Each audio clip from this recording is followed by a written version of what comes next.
Hello जी guys, अस्सलाम वालेकुम ते welcome back to the new vlog. तो तुसी एंजॉय करो वीडियो।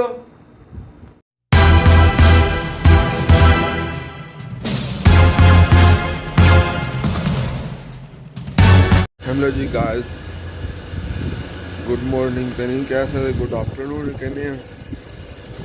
तो गर्मी बहुत हो रही है, असं उठ खलोते हैं बस। तो कहने रोटी शोटी रख के घाड़ने हैं, बाकी लव यू हो गया। चलो फिर जी, सालन तो हो गया गर्म। अभी जो है हम बोतल शोतल लेने जा रहे हैं। बोतल लेके जाते हैं तो फिर जो है ना करते हैं, रोटी छोटी खाते हैं और फिर देखते हैं। ऊपर से गर्मी भी बहुत हो गई, जैसा कि आप देख रहे हैं गर्मी बहुत हो गई है यार।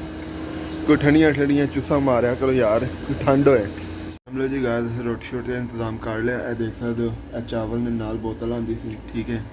तो रोटी शोटी खान लगे तो हूँ तुम दसने फिर की सीन है। बाकी थोड़ी देर तक मिलने और वहाने की करने। हम लोग जी गाय असी रोटी शोटी खा लेट गए सी थोड़ा ना, तो हम उठे हैं तो पानी मुक्या पाया सी, तो हुण पानी भरन जा रहे हैं। तो वहाने असी कितों पानी भरने हैं। बाकी तुहानूं वहाने इत्थे दोस्त ने काफ़ी ज़्यादा पानी शानी भर के तो फिर और शुगर मिल लाने हैं। बाकी और भी जो मजीद कैटेगरीज ने मेरे को है। लो जी गाइस, पानी शानी भर लिया सी तो हुण जा रहे हैं रूम वाल। है देख सकते हो गैलन चुकी हुई है पानी की। तो जा रहे हैं रूम वाले। उत्थे गाने शाने चल रहे हैं, जिस करके मैं उत्थे नहीं बना सकिया वीडियो, क्योंकि कापीराइट का इशू है। तो बाकी लव यू है, तो मिलने हैं तुम थोड़ी देर तक।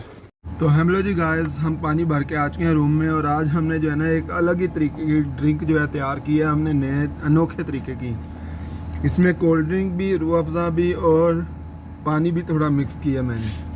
तो अभी देखते हैं फिर क्या होता है। ये हमदयाद है, यहाँ सऊदी अरब में मिलती है, मिरिंडा जिसको कहते हैं पाकिस्तान में। तो चले इसमें हम डालते हैं और इसका टेस्ट बताते हैं आपको। ये न्यू डिज़ाइन की ड्रिंक मैंने तैयार की है खुद। दिखने में तो काफ़ी अच्छी लग रही है ना। चले जी टेस्ट करते हैं।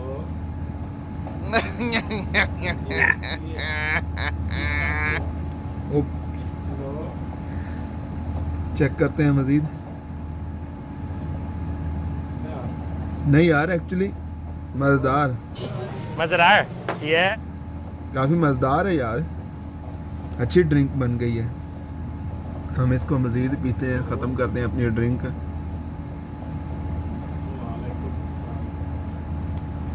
हम लोग जी गाइस पानी शानी भर के आ गए थे। तो हुण असीं अपने बॉयज़ के रूम में आ चुके हैं। तो हुण इत्थे वीडियो का एंड भी कर रहे हैं।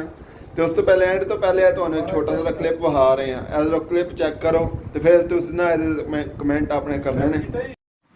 उंज गाइस, मैंने ना कुड़ियां ते बहु हसी आउंदी है जिन्हां दे जड़े खावन ना उबारे मुल्क वेंदे कमाउण आसे ना। कोई सऊदीया लग गया, कोई दुबई लग गया, उत्थों स्टेटस ते लैंदे पिछा मुड़ वे डोला तेरी याद पै गई। ते घर आला इतना परेशान करके उन्हें रखे हुए होंदा कि असी परदेसी हाँ, असी परेशान हो गया।